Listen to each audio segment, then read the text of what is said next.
जय हिंद friends, welcome back to channel. स्वागत है एक बार फिर से आपके अपने इस यूट्यूब चैनल पर। जैसा कि आप लोगों ने कमेंट किया कि जिस प्रकार एसएससी एमटीएस ज्योग्राफी के और हिस्ट्री के क्वेश्चन करवाए जा रहे हैं, उसी प्रकार बायोलॉजी के क्वेश्चन। तो आज से हम लोग इस चैनल पर सीरीज चालू करने वाले हैं बायोलॉजी के वो सभी प्रश्न जो आपके एसएससी एमटीएस 2022 में पूछे गए थे। पहले 2022 के कवर करेंगे, ठीक जैसा कि आप लोग ऊपर देख रहे होंगे। उसके बाद 2021 के सभी बायोलॉजी के जितने प्रश्न पूछे गए आपके, फिर 2020 के इसी हिसाब से सीरीज चलती रहेगी। तो देखते हैं पहला क्वेश्चन क्या लिखा हुआ है। पहला क्वेश्चन लिखा, परमाणु झिल्ली के साथ सुव्यवस्थित केंद्रक वाली कोशिकाओं को फिर ब्लैंक दिया के रूप में नामित किया जाता है। कहने का मतलब कह रहा है परमाणु झिल्ली के साथ सुव्यवस्थित केंद्रक वाली कोशिकाओं को फिर ब्लैंक दिया के रूप में नामित किया जाता है। उनको क्या नाम दिया जाता है? पहला लिखा है गाल की कोशिकाएं, फिर लिखा है प्रोकैरियोटिक कोशिकाएं, फिर लिखा है यूकैरियोटिक कोशिकाएं और फिर लिखा है ऑटोकैरियोटिक कोशिकाएं। तो इसका ऑप्शन आपका सी सही हो जाएगा, यानी यूकैरियोटिक कोशिकाएं। कहने का मतलब ये परमाणु झिल्ली के साथ सुव्यवस्थित केंद्रक वाली कोशिकाओं को यूकैरियोटिक कोशिकाओं के रूप में जाना जाता है। Option C is correct. Next question देखते हैं। पूछा गया है कि कवक निम्नलिखित में से किस वस्तु पर उग सकता है? पहला ऑप्शन लिखा है रोटी, इस पर उग सकता है, बिल्कुल बात सही। दूसरा लिखा है अचार, इस पर भी उग सकता है। फिर लिखा है चमड़ा, इस पर भी उग सकता है। फिर लिखा है कपड़े, इस पर भी। कवक का मतलब होता है फफूंदी। अब आप खुद समझिए, फफूंदी जो लग जाती है वो कहाँ कहाँ, रोटी में भी लग जाती है, ज़्यादा दिन रखी रहेगी तो अचार में भी फफूंदी पड़ जाती है, सब लोग जानते हो, चमड़े में भी और कपड़े में भी, यानी चारों इसके पॉइंट सही हैं।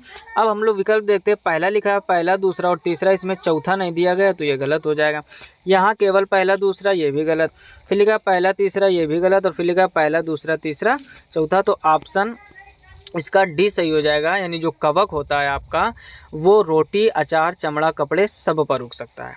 आई होप आप पॉइंट को अच्छे से समझ गए होंगे। यदि वीडियो आपने नहीं लाइक किया तो फटाफट से लाइक ज़रूर कर दीजिए। फिर देखते हैं नेक्स्ट क्वेश्चन क्या लिखा हुआ है। तीसरा क्वेश्चन लिखा है मानव शरीर का सामान्य तापमान फिर ब्लैंक दिया होता है, यानी जो मनुष्य का शरीर है उसका सामान्य तापमान कितना है होता है। पहला क्वेश्चन लिखा हुआ है, पहला ऑप्शन लिखा है 37 डिग्री सेंटीग्रेड, फिर लिखा है 32 डिग्री सेंटीग्रेड, फिर लिखा है 31 डिग्री सेंटीग्रेड और फिर 34 डिग्री। तो आपका आंसर सही हो जाएगा ए 37 डिग्री सेंटीग्रेड। अब देखो, मनुष्य के शरीर का सामान्य तापमान पूछा गया और ये दिया गया डिग्री सेंटीग्रेड में। अगर आपसे फ़ारेनहाइट में पूछे तब आप क्या जवाब दोगे? क्योंकि जो आपके ताप के मात्रक हैं, ध्यान से समझिए बात को, ताप के मात्रक होते हैं पूरे 5। कितने होते हैं? 5। 1 डिग्री सेंटीग्रेड, 1 डिग्री फ़ारेनहाइट, एक होता है केल्विन, एक होता है रैंकिन, एक होता है र्यूमर। तो 5 पूरे तापमान के मात्रक होते हैं, degree centigrade, degree Fahrenheit, kelvin, र्यूमन, Rankine. ठीक, अब आप ये समझिए, आपसे यहाँ तो ऑप्शन में डिग्री सेंटीग्रेड में दिया है, बाई चांस डिग्री फ़ारेनहाइट में पूछ दे या केल्विन में पूछ दे, तो उसके लिए देखो ध्यान से, एक फार्मूला होता है C/5 इक्वल F माइनस 32/9 बराबर K माइनस 273/5। ठीक, ये फार्मूला होता है, होते और भी हैं लेकिन वो इतने इम्पोर्टेंट नहीं, आप इन 3 को अच्छे से समझिए। यानी अगर आपको किसी भी वस्तु का या मनुष्य का किसी का भी आपको अगर टेम्परेचर निकालना है, जैसे C/5 F minus 32/9 K minus 273/5, यानी डिग्री सेंटीग्रेड, डिग्री फ़ारेनहाइट और केल्विन, तो इस हिसाब से आप निकाल सकते हो। जैसे मनुष्य के शरीर का जो तापमान है कितना दिया गया, 37 डिग्री सेंटीग्रेड। अब आपसे पूछ दिया जाए कि यही आप फ़ारेनहाइट में बताइए कि मनुष्य का टेम्परेचर शरीर का कितना होता है। अब देखो, ऐसा हल करने के लिए तो आप ये तो जानते हो, मानव शरीर का सामान्य तापमान जो डिग्री सेंटीग्रेड में होता है कितना होता है, 37। तो आप इस सी की जगह पर यहाँ पर आप 37 रख दीजिए और इन दोनों इक्वेशन को सॉल्व कर लीजिए। जो भी मान आएगा वो होगा फ़ारेनहाइट में। आता कितना है? 98.6 डिग्री फ़ारेनहाइट। ये भी आप बात रखो, जो डॉक्टर होते हैं जब हम लोग अपना बुखार का टेम्परेचर चेक कराने जाते हैं तो वो जो थर्मामीटर होता है वो मापता है आपका किसमें, फ़ारेनहाइट में। बहुत से लोग ये गलती कहते हैं, पूछते हो कितना बुखार, तो कहते हैं 101 डिग्री सेंटीग्रेड। सोचो आप, 101 डिग्री सेंटीग्रेड में मर जाएगा व्यक्ति। नॉर्मल 37 डिग्री सेंटीग्रेड होता है, तो वो होता है आपका फ़ारेनहाइट में। मात्रक पर विशेष ध्यान। अच्छा, कुछ लोग बोलते हैं 101 बुखार था, तो ये तो चल सकता है 101 या 101 डिग्री फ़ारेनहाइट, लेकिन अगर किसी ने सेंटीग्रेड बोल दिया तो समझ लो काम गलत। 100 डिग्री में जल उबलने लगता है, आपका खौलने लगता है, 101 में आदमी मर जाएगा। समझ गए बात को? अब देखो, अगर इसको हम सॉल्व करना चाहें, ध्यान से समझो। जैसे हमने आपसे कहा ये C/, कलर चेंज कर लेते हैं, अच्छे से समझो। C/5 equal F minus 32/9। अब हमने आपसे कहा 37 डिग्री सेंटीग्रेड है, इसका फ़ारेनहाइट में मान क्या होगा, तो C की जगह कितना रख दीजिए आप 37/5 इक्वल ये हो जाएगा F माइनस 32/9। ठीक, आप नोटबुक में साथ से नोट कीजिए, या जब हम पूरा सॉल्व करते तो आप नोटबुक में इसी प्रकार की इसकी कैलकुलेशन जरूर कर लीजिए। अब होगा क्या, क्रॉस मल्टीप्लाई कराओगे, तो जैसे ही क्रॉस मल्टीप्लाई कराओगे 9 को गुणा 37 में कराओगे तो 9 × 7 63 हो जाएगा, 3 हासिल 6 हो जाएगा, फिर 9 × 3 27, 27 और 6 कितना होता है 33, तो यहाँ 333 आ जाएगा। ठीक, अब जब क्रॉस मल्टीप्लाई कराओगे तो उधर हो जाएगा 5F माइनस 32 को गुणा 5 में करोगे तो 5 × 2 10 यानी 0 हासिल 1 हो जाएगा, 5 × 3 15 और 1 हासिल का 16, यानी आ गया 333 इक्वल 5F माइनस 160। अब इसको यहाँ पर समझ लीजिए थोड़ा सा। अब जब आप 160 इधर लाओगे तो 333 प्लस 160 हो जाएगा और इक्वल में क्या है 5F। अब 333 और 160 को जोड़िए तो ये कितना हो जाएगा, ये हो जाएगा आपका 493 इक्वल 5F। आप इतने में ही समझने का प्रयास कीजिए। ठीक, तो ये कितना हो गया, इक्वेशन आपकी आ गई, यहाँ पर ध्यान से समझ लीजिए। आपका आ गया 5F इक्वल 493। अब F 5 का आप इसमें भाग दीजिए, तो जब काटोगे तो F इक्वल इधर साइड में देख लीजिए कितना हो जाएगा, 5 से काटोगे तो हो जाएगा 45, कितना बचा 4 43 हो गया, 5 8 40, 3 बचा 30 हो गया और 6 5 6 30। समझ गए ना बात को। कहने का मतलब जब आपने 5 से 493 को काटा तो 98.6, अब ये आ गया डिग्री फ़ारेनहाइट में। तो मनुष्य के शरीर का जो साधारण ताप होता है वो होता है 98.6 डिग्री फ़ारेनहाइट, और जब भी बुखार होता है हम लोगों को तो इसी में टेम्परेचर आगे बढ़ता है यानी फ़ारेनहाइट में। तो ये है इसकी कैलकुलेशन। अब किसी के अभी आपसे पूछे, लेकिन यहाँ पर पूछा गया था कि सामान्य ताप डिग्री सेंटीग्रेड में कितना होता है, तो आपका हो जाएगा 37। आई होप आप बात को अच्छे से समझ गए होंगे। वैसे ही अगर केल्विन में निकालना हो तो उसी फार्मूले का यूज करके आप आसानी से निकाल सकते हो। नेक्स्ट क्वेश्चन देखिए, 4 नंबर लिखा हुआ है, निम्नलिखित में से कौन सा विटामिन हमारी त्वचा और आँखों को स्वस्थ रखने में सहायता करता है। कह रहा है कौन सा वो विटामिन है जो हमारी त्वचा और आँखों को स्वस्थ रखने में सहायता करता है। पहला ऑप्शन लिखा है विटामिन सी, फिर लिखा है विटामिन बी, फिर लिखा है विटामिन ए, विटामिन डी। तो इसका ऑप्शन सी सही हो जाएगा, यानी विटामिन ए। जो विटामिन ए होता है वो त्वचा और आँखों को स्वस्थ रखने में सहायता प्रदान करता है। क्वेश्चन देखिए 5 नंबर लिखा है, जीव विज्ञान में फिर आईवीएफ शब्द का पूर्ण रूप क्या होगा। तो देखो समझ लो आप, बायोलॉजी में आईवीएफ का मतलब होता है इन वाइट्रो फर्टिलाइजेशन, एफ का मतलब होता है फर्टिलाइजेशन। अब आप ऑप्शन में सबसे पहले फर्टिलाइजेशन ढूंढिए, किसमें लिखा है, इसमें नहीं है, इसमें बी में है, तो बी इसका सही हो जाएगा। समझ गए बात को। देखो एक पॉइंट भी अगर आपको सही से याद है किसी भी क्वेश्चन का, जैसे जीव विज्ञान में कह रहा है आईवीएफ का शब्द पूर्ण रूप क्या है, तो आईवीएफ में जो एफ होता है वो होता है फर्टिलाइजेशन। ठीक, अब देखो यहाँ पर फर्टिलाइजेशन नहीं है, ना तो सी में ना तो डी में, बाकी आपको नहीं भी पता है तब भी काम चल जाएगा। वैसे आप पूरा याद कर लीजिए कि जीव विज्ञान में आईवीएफ का होता है इन वाइट्रो फर्टिलाइजेशन। क्लियर बात, तो ऑप्शन 20 का सही हो जाएगा। नेक्स्ट क्वेश्चन देखिए 6 नंबर लिखा हुआ है, पत्तियों में एक हरा वर्णक होता है जिसे ब्लैंक कहते हैं, यह सूर्य के प्रकाश की ऊर्जा का संग्रहण करने में पत्तियों की सहायता करता है। फिर से पढ़ लीजिए, अच्छा क्वेश्चन और 10th स्टैंडर्ड का है एक तरह से। लिखा पत्तियों में एक हरा वर्णक होता है जिसे कहते हैं, तो सब लोग जानते हो पत्तियों में जो हरा वर्णक होता है उसको हम लोग कहते हैं क्लोरोफिल। क्या कहते हैं, क्लोरोफिल। देखिए ऑप्शन कहाँ पे दिया गया है, पहला ऑप्शन लिखा है कोशिका द्रव्य नहीं होगा, फिर लिखा है जैंथोफिल नहीं होगा, फिर लिखा है क्लोरोफिल। बिल्कुल सही, तो ऑप्शन सी इसका सही हो जाएगा। फिर लिखा है क्लेडोफिल, तो ये भी गलत हो जाएगा। ठीक, कुछ क्वेश्चन आपके 10th लेवल के हैं, बहुत आसानी से आप कर पाओगे। पत्तियों में हरा वर्णक होता है जिसे क्लोरोफिल कहते हैं, यह सूर्य के प्रकाश की ऊर्जा का संग्रहण करने में पत्तियों की सहायता करता है। नेक्स्ट क्वेश्चन देखिए 7 नंबर लिखा है, निम्नलिखित में से कौन सा विटामिन सी का सबसे बड़ा स्रोत है। तो देखो विटामिन सी जो है आपकी, ये हमेशा खट्टी चीज़ों से ज़्यादा मिलता है। अब देखो नींबू, खीरा, आलू और गाय का दूध, इनमें आपको खट्टी चीज़ कौन सी दिख रही है, तो नींबू सही हो जाएगा। ठीक, जरूरी नहीं ऑप्शन में नींबू दे, कोई भी नींबू की जगह पर खट्टी चीज़ दे सकता है। तो आपको फोकस क्या करना है, जो विटामिन सी होता है वो खट्टी चीज़ों में ज़्यादा होता है। नेक्स्ट क्वेश्चन देखिए 8 नंबर लिखा है, कोशिका के किस घटक में कोशिका का आनुवंशिक पदार्थ डीएनए होता है। तो डीएनए कहाँ होता है, केंद्रक में। बाकी इसका 4 ऑप्शन जो है वो नेक्स्ट स्लाइड में दिए होंगे, वहाँ चेक करते हैं। फिलहाल में आप याद कर लीजिए क्या कि कोशिका के कह रहा किस घटक में कोशिका का आनुवंशिक पदार्थ डीएनए होता है, तो वो होता है आपका केंद्रक में। चलिए देखते हैं नेक्स्ट क्वेश्चन या इसके ऑप्शन क्या लिखा। पहला ऑप्शन लिखा है कोशिका द्रव, फिर लिखा केंद्रक, फिर लिखा कोशिका भित्ति, फिर कोशिका झिल्ली। तो उधर ही हमने बता दिया था क्या कि केंद्रक होता है। नेक्स्ट क्वेश्चन देखिए 9 नंबर लिखा हुआ है कौन सा पादप ऊतक मृदा से जल और खनिज पोषकों को तने और पत्तियों तक पहुंचाने के लिए उत्तरदायी है। पहला ऑप्शन लिखा है पायरेन्काइमा, फिर लिखा है कोलेनकाइमा, फिर लिखा है फ्लोएम, फिर लिखा है जाइलम। तो इसका ऑप्शन डी सही हो जाएगा, यानी जाइलम। जाइलम का मुख्य कार्य क्या होता है, आपने कक्षा 10 में बायोलॉजी में पढ़ा होगा। कह रहे कौन सा पादप ऊतक मृदा से जल और खनिज पोषकों को तने और पत्तियों तक पहुँचाने के लिए उत्तरदायी, तो वो होता है जाइलम। जाइलम का काम होता है कि ऊतक मृदा से जल और खनिज पोषकों को तनों और पत्तियों तक पहुंचाने के काम आता है। कौन? जाइलम। तो ऑप्शन डी इसका सही हो जाएगा। नेक्स्ट क्वेश्चन देखिए 10 नंबर लिखा हुआ सर्वप्रथम कार्क की कोशिकाओं की खोज फिर खालिस्तान ने 1665 में की थी। तो कार्क के कोशिकाओं की खोज की थी आपने किसने? रॉबर्ट हुक ने। देखते हैं इसके ऑप्शन। पहला लिखा एडवर्ड जेनर, गलत हो जाएगा। फिर लिखा रॉबर्ट हुक, बिल्कुल बात सही। तो ऑप्शन बी इसका सही हो जाएगा। यानी कह रहा है कार्क की कोशिकाओं की खोज किसने की थी? तो वो की थी रॉबर्ट हुक ने। नेक्स्ट क्वेश्चन देखिए 11 नंबर लिखा हुआ फर्न किस पादप वर्ग का एक उदाहरण है?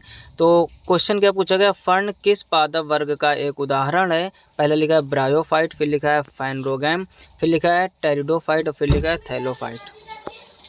तो इसका ऑप्शन सी सही हो जाएगा, यानी टेरिडोफाइट। कह रहा है फर्न किस पादप वर्ग का एक उदाहरण है? तो वो है टेरिडोफाइट का। नेक्स्ट क्वेश्चन देखिए 12 नंबर लिखा है कौन सा अम्ल आमाशय में प्रवेश करने वाले जीवाणुओं को नष्ट कर देता है? क्या लिखा हुआ है फिर से पढ़ लीजिए। कह रहा है ऐसा कौन सा अम्ल है जो आमाशय में प्रवेश करने वाले जीवाणुओं को नष्ट कर देता है? तो वो होता है आपका HCl। ठीक, इसको हाइड्रोक्लोरिक अम्ल या हाइड्रोजन क्लोराइड भी बोलते हैं। चलिए देखते हैं ऑप्शन। फिलहाल में लिखा है नाइट्रिक अम्ल, नहीं होगा। फिर लिखा बोरिक अम्ल, ये भी नहीं होगा। फिर लिखा हाइड्रोक्लोरिक अम्ल, बिल्कुल सही है, हिंदी में लिख दिया गया है। और यूरिक अम्ल नहीं होगा। कहने का मतलब हमने यहाँ पर आपको केमिस्ट्री की लैंग्वेज में लिख दिया, यानी इसका फार्मूला लिख दिया क्या? HCl, यानी हाइड्रोक्लोरिक अम्ल या हाइड्रोजन क्लोराइड। यह एक ऐसा अम्ल होता है जो आमाशय में प्रवेश करने वाले जीवाणु हो तो उनको मार देता है या नष्ट कर देता है। ठीक, इसी को यहाँ पर हिंदी में लिख दिया, उससे कंफ्यूज नहीं होना। हाइड्रोक्लोरिक अम्ल यानी HCl। नेक्स्ट क्वेश्चन देखिए 13 नंबर लिखा है बैलेनोग्लोसस प्राणी जगत में निम्नलिखित में से किस संघ से संबंधित है? यानी बैलेनोग्लोसस है प्राणी जगत में निम्नलिखित में कह रहा है किस संघ से संबंधित है? देखते हैं इसके ऑप्शन। पहला ऑप्शन लिखा हुआ है हेमिकार्डेटा, फिर लिखा है एकाइनोडर्मेटा, फिर लिखा है मोलस्का और फिर लिखा है आर्थ्रोपोडा। तो इसका ऑप्शन ए सही हो जाएगा, हेमिकार्डेटा। फिर से समझ लीजिए, यानी फिर से समझ लीजिए बैलेनोग्लोसस प्राणी जगत के निम्नलिखित में कह रहा किस संघ से संबंधित है? तो वो हेमिकार्डेटा संघ से संबंधित है। ऑप्शन ए इसका सही हो जाएगा। नेक्स्ट क्वेश्चन देखिए 14 नंबर लिखा हरे एवं कोमल तने वाले पौधे फिर ब्लैंक दिया कहलाते हैं। यानी हरे एवं कोमल तने वाले पौधे क्या कहलाते हैं? पहला लिखा है वृक्ष, फिर लिखा है झाड़ियाँ, फिर लिखा है शाक और फिर लिखा है आच्छादन। तो ऑप्शन सी इसका सही हो जाएगा, उनको कहा जाता है शाक। क्या कहा जाता है? शाक। यानी हरे एवं कोमल तने वाले पौधों को शाक कहते हैं या शाक कहलाते हैं। नेक्स्ट क्वेश्चन देखिए 15 नंबर लिखा हुआ दंत शल्य चिकित्सा में निश्चेतक के रूप में निम्नलिखित में से किस गैस का उपयोग किया जाता है? तो ध्यान से समझिए, दंत शल्य चिकित्सा में निश्चेतक के रूप में किया जाता है N2O का प्रयोग। किसका प्रयोग किया जाता है? N2O, और इसका नाम है नाइट्रस ऑक्साइड। पहला लिखा हीलियम, नहीं होगा। फिर लिखा नाइट्रस ऑक्साइड, बिल्कुल सही, ऑप्शन बी इसका सही हो जाएगा। और आगे लिखा आर्गन, नहीं होगा। रेडान नहीं। यानी दंत शल्य चिकित्सा में निश्चेतक के रूप में N2O गैस और इसको हिंदी में बोलते हैं नाइट्रस ऑक्साइड। यानी MTS में आपके क्या किया गया है? गैसों का नाम, ठीक, या किसी अम्ल का नाम, जैसे ऊपर एक क्वेश्चन मिला था तो उसमें क्या किया गया? हिंदी में इनके नाम लिखे गए। बाकी आप फार्मूले भी ध्यान दीजिए, उनको भी अच्छे से पढ़िए। नेक्स्ट क्वेश्चन देखिए 16 नंबर लिखा जीवन की वह अवधि जब शरीर में प्रजनन परिपक्वता के लिए परिवर्तन होते हैं कहलाते हैं। ठीक, पहला लिखा किशोरावस्था, बिल्कुल सही, यही हो जाएगा। फिर क्लोनिंग, नवोदित और परिपक्वता। तो ऑप्शन ए इसका सही हो जाएगा, यानी किशोरावस्था। कहने का मतलब कह रहा है जीवन की वह अवधि, यानी कौन सी वो अवस्था होती है जब शरीर में प्रजनन परिपक्वता के लिए परिवर्तन होते हैं? तो वो होती है किशोरावस्था, यानी जो हम लोगों की एज होती है, यानी 16-17 के बाद और 25 के पहले तक। ठीक, इस अवस्था को शरीर में प्रजनन परिपक्वता के लिए परिवर्तन होते माना गया। तो इसका ऑप्शन सही हो जाएगा क्या? किशोरावस्था। नेक्स्ट क्वेश्चन देखिए 17 नंबर लिखा हुआ है वे जीव जो पादपों द्वारा संश्लेषित भोजन ग्रहण करते हैं फिर खालिस्तान कहलाते हैं। पहला लिखा विषमपोषी, फिर लिखा स्वपोषी, फिर लिखा है मृतजीवी, फिर लिखा है प्रकाशपोषी। ध्यान से समझिए। देखो विषम पोषी पोषे, अब देखो क्लास 10th में आपने ढंग से पढ़ा होगा या नहीं पढ़ा है तो फिर से समझ लीजिए, हम समझाने का प्रयास कर रहे हैं। देखो पोषण आपके दो प्रकार के होते हैं, स्वपोषी पोषण, विषम पोषी पोषण। यहाँ पर समझिए ध्यान से, जो आपका पोषण है वो कितने प्रकार का होता है, दो प्रकार का। एक होता है स्वपोषी पोषण और एक होता है विषम पोषी पोषण। क्लियर। स्वपोषी पोषण वे पोषण होते हैं जो स्वयं भोजन बनाते हैं जैसे पेड़ पौधे, और विषम पोषी पोषण वो पोषण होते हैं जो स्वयं भोजन नहीं बनाते हैं, दूसरों पर निर्भर रहते हैं। अब अगर थोड़ा और डिटेल में जानना चाहें तो विषम पोषी पोषण फिर आपके 3 से 4 प्रकार के होते हैं। जैसे आपका यही आ जाएगा मृतजीवी, ठीक है ना, मृतजीवी पोषण होते हैं। ऐसे ही करके इनकी 4 वैरायटी, देखो इनको भी समझ लो ध्यान से। जो मृतजीवी पोषण होते हैं ये दूसरे शरीर में अंदर रहकर या शरीर के ऊपर रहकर बिना मारे उससे भोजन ग्रहण करते हैं। बात को समझो। जैसे हमारे बालों में जो जूं हो जाते हैं, क्या हो जाते हैं, जूं। अब देखा होगा जूं जिसके बालों में होते हैं तो उसके अंदर रहकर या शरीर पर रहकर बिना उसको मारे उससे भोजन प्राप्त करते हैं, यानी खून चूसते रहते हैं। जैसे आपने सुना होगा पानी में पाई जाती है जोंक, वो भी पैर में चिपक कर खून चूसती है, यानी जीव को बिना मारे उससे भोजन प्राप्त करती है। आई होप आप बात समझ गए होंगे। तो इसी प्रकार के विषम जीवी का मतलब होता है या विषम पोषी पोषण का मतलब ही होता है कि दूसरों पर निर्भर रहना। मनुष्य भी साग सब्जियों पर दूसरों पर निर्भर रहता है। कुछ जंगली जानवर ऐसे होते हैं जैसे शेर चीता दूसरे जीवों पर निर्भर रहते हैं, ठीक, ये उनको मार के खाते हैं। तो इस टाइप से कई वैरायटी। फिर जानते हो बायोलॉजी का कोई अंत नहीं है, डिटेल बढ़ती ही चली जाती। तो आप बेसिक समझ लीजिए। पोषण दो प्रकार के, स्वपोषी पोषण, विषम पोषी। स्वपोषी वो होते हैं जो स्वयं भोजन बनाते हैं जैसे पेड़ पौधे। विषम पोषी जो दूसरों पर निर्भर रहते हैं। जो दूसरों पर निर्भर रहते हैं कई वैरायटी हैं, एक मार कर खाने वाले, एक दूसरे के शरीर में रहकर रहने, एक बनाकर खाने वाले जैसे हम लोग मनुष्य। मृतजीवी समझा दिया, विषम पोषी, स्वपोषी। प्रकाश पोषी जो प्रकाश से भोजन प्राप्त करते हैं, जो प्रकाश की ऊर्जा से चलते हैं। आई होप आप पॉइंट अच्छे से समझ गए होंगे। कमेंट बॉक्स में कमेंट करके ज़रूर बताइएगा कि बायोलॉजी की क्लास आपको कैसी लगी। यदि अच्छी लगी तो इसको कंटिन्यू किया जाए कि कंटिन्यू ना किया जाए, या और क्वेश्चन इसी टाइप से करा जाए, जो भी जैसा भी आपको लगे तो ज़रूर से ज़रूर कमेंट बॉक्स में कमेंट करके बताइए। तो इसका ऑप्शन क्या हो जाएगा, विषम पोषी, यानी वे जीव जो पादपों द्वारा संश्लेषित भोजन ग्रहण करते विषम पोषी कहलाते हैं। ऑप्शन ए इसका सही हो जाएगा। नेक्स्ट क्वेश्चन देखते हैं 18 नंबर। लिखा हुआ निम्नलिखित में से क्या कोशिका के 3 मुख्य भागों में से एक नहीं है। फिर से पढ़ लीजिए, अच्छा क्वेश्चन है। लिखा है निम्नलिखित में से क्या कोशिका के 3 मुख्य भागों में से एक नहीं है। पहला लिखा है केंद्रक, फिर लिखा है कोशिका झिल्ली, ये तो दोनों होते हैं। रिक्तिका बिल्कुल सही, रिक्तिका नहीं होता है, और कोशिका द्रव ये भी होता है, यानी नहीं वाला पूछा गया। फिर से पढ़ लीजिए, कह रहा है निम्नलिखित में से क्या कोशिका के 3 मुख्य भागों में से एक नहीं है। तो कोशिका के जो मुख्य भाग होते हैं उसमें केंद्रक भी होता है, कोशिका झिल्ली भी होती है, कोशिका द्रव भी होता है, रिक्तिका नहीं होती। तो नहीं वाला पूछा गया, ऑप्शन सी इसका सही हो जाएगा। नेक्स्ट क्वेश्चन देखिए 19 नंबर। लिखा कोशिकीय अंगक के किस घटक का मुख्य कार्य द्रव को संवेष्टित कर अंतर कोशिकीय लक्ष्य तक पहुंचाना या कोशिका के बाहर श्रवण करना है। पहले लिखा है गाल्जी का है, फिर लिखा है गुणसूत्र, फिर लिखा है हरित लवक, फिर लिखा है सूत्रकण का। तो इसका ऑप्शन ए ही सही हो जाएगा, गाल्जी का है। यानी कह रहे कोशिकीय अंग के किस घटक का मुख्य कार्य द्रव को संवेष्टित कर अंतर कोशिकीय लक्ष्य तक पहुंचाना या कोशिका के बाहर श्रवण करना, तो उसको कहते हैं गाल्जी का। Option A is correct. Next question देखिए 20 नंबर। लिखा है केंद्रक एवं कोशिका झिल्ली के मध्य एक जेली के समान मौजूद पदार्थ को क्या कहते हैं। कह रहा है कि केंद्रक एवं कोशिका झिल्ली के मध्य एक जेली के समान मौजूद पदार्थ को क्या कहते हैं। जेली के समान एक पदार्थ मौजूद होता है उसको क्या कहते हैं। पहला लिखा प्लाज्मा, फिर लिखा कोशिका भित्ति, फिर लिखा कोशिका द्रव, फिर लिखा प्लाज्मा झिल्ली। तो इसका ऑप्शन सी सही हो जाएगा, यानी कोशिका द्रव। लिखा है मानव शरीर में निम्नलिखित में से कौन सा अंग निमोनिया रोग से सबसे अधिक प्रभावित होता है। यानी जो एक निमोनिया रोग होता है, कह रहा है मानव शरीर में इस निमोनिया रोग से कौन सा अंग सबसे ज़्यादा प्रभावित होता है। पहला लिखा है फेफड़ा, फिर लिखा है वृक्क, फिर लिखा है हृदय, और फिर लिखा है मूत्राशय। ठीक, तो इसका ऑप्शन ए सही हो जाएगा, यानी फेफड़ा। यानी जब कभी किसी मनुष्य को निमोनिया रोग हो जाता है तो इससे उसका सबसे ज़्यादा प्रभावित होने वाला अंग है फेफड़ा। तो ऑप्शन ए इसका सही हो जाएगा। नेक्स्ट क्वेश्चन देखिए 22 नंबर। लिखा है निम्नलिखित में से कौन सा थैलोफाइटा का एक उदाहरण नहीं है। पहला ऑप्शन लिखा है मर्चेंटिया, फिर लिखा है स्पाइरो गाइरा, फिर लिखा है कारा, और फिर लिखा है क्लेडोफोरा। तो देखते हैं इसका क्वेश्चन क्या कह रहा है कि निम्नलिखित में से कौन सा थैलोफाइटा का एक उदाहरण नहीं है, नहीं वाला पूछा गया है। तो देखो थैलोफाइटा का उदाहरण आपका स्पाइरोगाइरा भी होता है, क्लेडोफोरा भी होता है और कारा भी होता है। तो मर्चेंटिया ही इसका ऑप्शन सही हो जाएगा, क्योंकि आपसे नहीं वाला पूछा गया था, ध्यान दो जरा। यानी थैलोफाइटा का उदाहरण नहीं है तो वो हो जाएगा आपका मर्चेंटिया। नेक्स्ट क्वेश्चन देखिए 23 नंबर, लिखा है कोशिका भित्ति का प्रमुख कार्य क्या होता है। ठीक, तो 10th में आपने पढ़ा होगा कि कोशिका भित्ति का कार्य क्या होता है। लिखा है ये कोशिका को आकार और दृढ़ता प्रदान करती है। बिल्कुल सही, पहली बात बिल्कुल सही लिखे तो पहला ही ऑप्शन सही हो जाएगा। आगे लिखा यह सामग्री के भंडार संग्रह की तरह काम करती है, तो ये ऑप्शन नहीं होगा। फिर लिखा ये कार्बोहाइड्रेट के संश्लेषण में मदद करती है, ये भी नहीं होगा।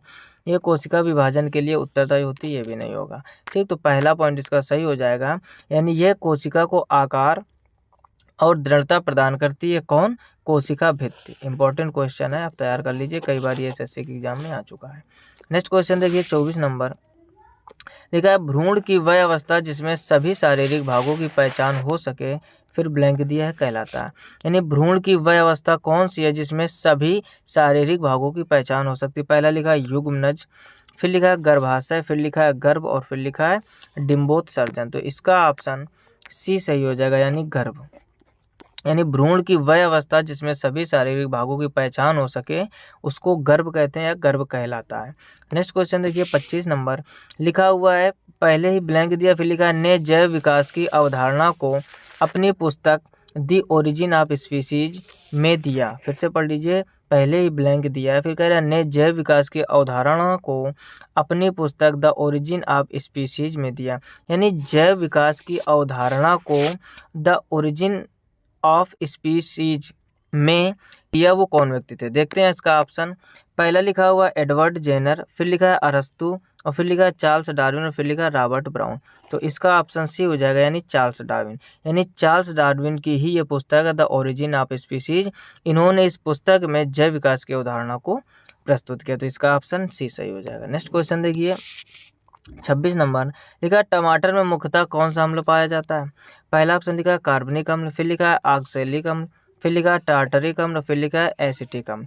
तो इसका ऑप्शन बी सही हो जाएगा, यानी ऑक्सैलिक अम्ल। कह रहा है टमाटर में मुख्यतः कौन सा अम्ल पाया जाता है, तो टमाटर में आपका ऑक्सैलिक अम्ल पाया जाता है। नेक्स्ट क्वेश्चन देखिए 27 नंबर, 27 नंबर क्वेश्चन लिखा हुआ है, निम्नलिखित में से कौन सा विटामिन आयरन के अवशोषण को प्रभावित करता है। फिर से पढ़ लीजिए, अच्छा क्वेश्चन है। क्या लिखा हुआ है, कह रहा है निम्नलिखित में से कौन सा विटामिन आयरन के अवशोषण को प्रभावित करता है। पहला लिखा है विटामिन डी, फिर लिखा है विटामिन के, फिर लिखा है विटामिन बी, फिर लिखा है विटामिन सी। तो इसका ऑप्शन विटामिन सी यानी ऑप्शन डी इसका सही हो जाएगा। कह रहा है निम्नलिखित में से कौन सा विटामिन आयरन के अवशोषण को प्रभावित करता है, तो आयरन के अवशोषण को विटामिन सी प्रभावित करता है। नेक्स्ट क्वेश्चन देखिए 28 नंबर, लिखा है स्टिएप्सिन एंजाइम जो वसा को वसा अम्ल और ग्लिसरॉल में बदल देता है, फिर ब्लैंक लिखा से स्रावित होता है। यानी छोटी आंत से, बड़ी आंत से, अग्नाशय से, आमाशय से। तो इसका ऑप्शन सी सही हो जाएगा, यानी अग्नाशय से। कहने का मतलब कह रहा है स्टिएप्सिन एंजाइम जो वसा को वसा अम्ल और ग्लिसरॉल में बदल देता है वो अग्नाशय से स्रावित होता है, तो ऑप्शन सी इसका सही हो जाएगा। नेक्स्ट क्वेश्चन देखिए 29 नंबर, पहले ब्लैंक लिखा है, फिर लिखा है प्रजातियां पौधों और जानवरों की वे प्रजातियां हैं जो विशेष रूप से किसी विशेष क्षेत्र में पाई जाती हैं। फिर से पढ़ लीजिए, क्या लिखा हुआ है, लिखा है ब्लैंक, फिर प्रजातियां पौधों और जानवरों की वे प्रजातियां हैं जो विशेष रूप से किसी विशेष क्षेत्र में पाई जाती हैं। पहला लिखा है धमकी दी गई, फिर लिखा है गंभीर रूप से लुप्तप्राय, फिर लिखा है लुप्तप्राय, फिर लिखा है स्थानिक। यानी वो कौन सी प्रजातियां हैं, तो उसका ऑप्शन हो जाएगा डी यानी स्थानिक। यानी स्थानिक प्रजातियां पौधों और जानवरों की वे प्रजातियां हैं जो विशेष रूप से किसी विशेष क्षेत्र में पाई जाती है, तो ऑप्शन डी इसका सही हो जाएगा। नेक्स्ट क्वेश्चन देखिए 30 नंबर, लिखा हुआ दंत क्षय को कम करने के लिए टूथपेस्ट में क्या मिलाया जाता है। दंत क्षय का मतलब होता है जो दांत गिर जाते हैं। यदि दांत किसी व्यक्ति के गिर रहे हैं या उस दंत क्षय को कम करना है तो टूथपेस्ट यानी जो मंजन होता है उसमें क्या मिलाया जाता है। पहला लिखा है लौह, फिर लिखा है कोबाल्ट, फिर लिखा है फ्लोराइड और फिर लिखा है मॉलिब्डेनम। तो उसमें क्या मिलाया जाता है, ऑप्शन सी इसका सही हो जाएगा, यानी फ्लोराइड।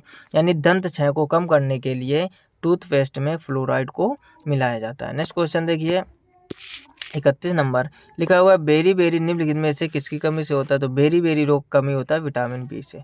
ठीक, किस विटामिन की कमी से कौन सा रोग होता है ये जरूर आपको तैयार करना है। तो विटामिन B1 की कमी हो जाएगी यदि किसी व्यक्ति के अंदर, तो उससे क्या होता है, बेरी। विटामिन D की कमी से क्या होता है, सूखा रोग होता है, ठीक है ना। विटामिन C की कमी से स्कर्वी रोग होता है। कौन सा होता है, स्कर्वी। तो ये सब आप तैयार कर लीजिए। विटामिन B1 से बेरी, विटामिन D से सूखा रोग, विटामिन C से स्कर्वी, और आयोडीन की कमी से कौन सा रोग होता है, ये आप कमेंट बॉक्स में कमेंट करके बताओगे।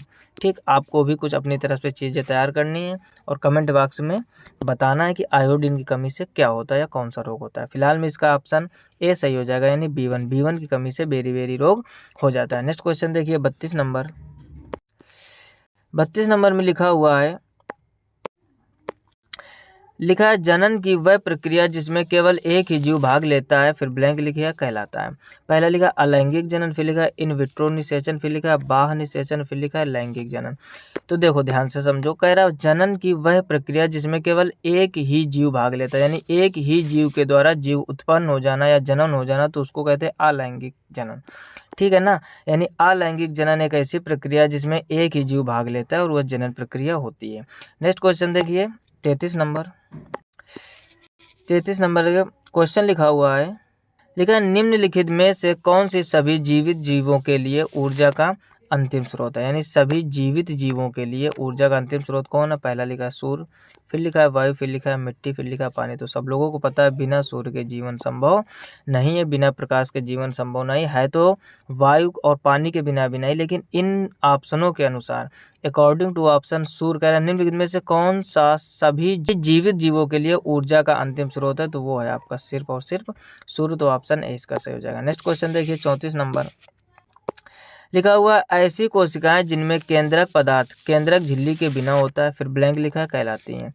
कह रहा है कि ऐसी कोशिकाएं जिनमें केंद्रक पदार्थ केंद्रक झिल्ली के बिना होता है उनको क्या कहते हैं। पहला लिखा है गाल की कोशिकाएं, ये नहीं होगा। फिर लिखा है प्रोकैरियोटिक कोशिकाएं, तो बिल्कुल सही ऑप्शन बी इसका सही हो जाएगा, यानी प्रोकैरियोटिक कोशिकाएं कहलाती हैं। कौन, ऐसी कोशिकाएं जिनमें केवल केंद्रक पदार्थ केंद्रक झिल्ली के बिना होता है, तो उनको हम लोग कहते हैं प्रोकैरियोटिक कोशिकाएं। बाकी ऑप्शन भी गलत हो जाएंगे। तो यहाँ तक होगा 34 क्वेश्चन कंप्लीट। नेक्स्ट क्वेश्चन देखते हैं 35 नंबर।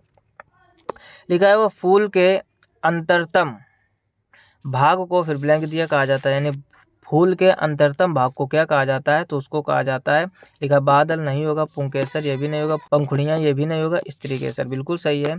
तो इसका ऑप्शन डी सही हो जाएगा, स्त्रीकेसर। यानी फूल के जो अंतरतम भाग होता है उस भाग को स्त्रीकेसर कहते हैं या कहा जाता है। नेक्स्ट क्वेश्चन देखिए 36 नंबर। अगला 36 नंबर लिखा हुआ निम्नलिखित में से कौन सी पादप कोशिका की एक विशेषता होती है। पहला लिखा लवक अनुपस्थित होता है, तो ये तो गलत हो जाएगा। कह रहा लवक अनुपस्थित होता है जबकि लवक उपस्थित होता है, उसमें लिखा हरित लवक अनुपस्थित होता है, ये भी उपस्थित होता है। फिर लिखा छोटी केंद्रीय रसधानी, ये भी गलत हो जाएगा। ये तो तीनों ऑप्शन गलत है, इसका मतलब इसका चौथा ऑप्शन सही होगा। मतलब समझो, कह रहा निम्नलिखित में से कौन सी पादप कोशिका की एक विशेषता है। 3 ऑप्शन इसमें, नेक्स्ट स्लाइड में इसका चौथा ऑप्शन होगा। तो देखते हैं नेक्स्ट स्लाइड में क्या लिखा हुआ है। यहाँ पर लिखा हुआ इनमें कोशिका भित्ति पाई जाती है, तो बिल्कुल बात सही है। तो इसका ऑप्शन डी ही सही हो जाएगा, यानी इनमें कोशिका भित्ति पाई जाती है। नेक्स्ट क्वेश्चन देखिए 37 नंबर। लिखा हुआ निम्नलिखित में से कौन सा एक जीवाणु रोग नहीं है। क्या लिखा हुआ, निम्नलिखित में से कौन सा एक जीवाणु रोग नहीं। पहला लिखा है महामारी, फिर लिखा है जलांतक, फिर लिखा है हैजा, फिर लिखा है मोतीजरा। तो इसका ऑप्शन बी सही हो जाएगा, यानी जलांतक। यानी जलांतक जो होता है वो जीवाणु रोग नहीं है। क्वेश्चन देखिए 38 नंबर। पहले ही खालिस्तान दिया, फिर लिखा एक यूकैरियोटिक कोशिका के कोशिका द्रव का 2 संतति कोशिकाओं में विभाजन है। क्या लिखा हुआ, एक यूकैरियोटिक कोशिका के कोशिका द्रव का 2 संतति कोशिकाओं में विभाजन है। पहला लिखा है उत्पत्ति, फिर लिखा है कैरियोकिनेसिस, फिर लिखा है सेप्सिस, और फिर लिखा है साइटोकाइनेसिस। तो इसका ऑप्शन डी सही हो जाएगा, यानी cytokinesis. Option D is correct. Next question देखिए 39 नंबर। लिखा हुआ है कि विभिन्न स्तरों पर विभिन्न प्रजातियों के ऊर्ध्वाधर वितरण फिर को कहते हैं।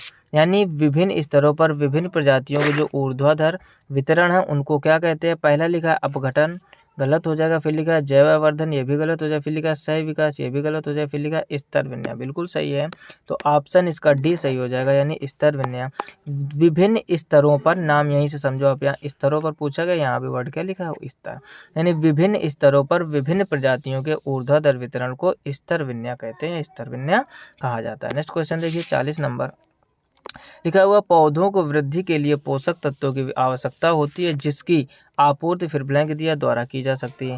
यानी पौधों को वृद्धि के लिए पोषक तत्वों की आवश्यकता होती है जिसकी आपूर्ति किसके द्वारा होती है। लिखा है पहला ऑप्शन केवल मिट्टी और जल, केवल मिट्टी और वायु, मिट्टी जल और वायु। तो बिल्कुल आसान सा क्वेश्चन, ऑप्शन डी इसका सही हो जाएगा। यानी पौधों की वृद्धि के लिए मिट्टी भी चाहिए, जल भी चाहिए और वायु भी चाहिए। तो यहाँ तक 40 क्वेश्चन कंप्लीट हो गए।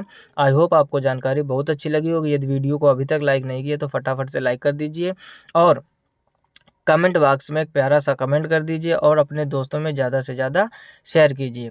यदि आप चैनल पर पहली बार हैं तो चैनल को सब्सक्राइब भी कर लीजिए और अपने दोस्तों में शेयर ज़रूर कीजिए। आपके शेयरिंग, लाइक और कमेंट से ही हमें मोटिवेशन मिलता है।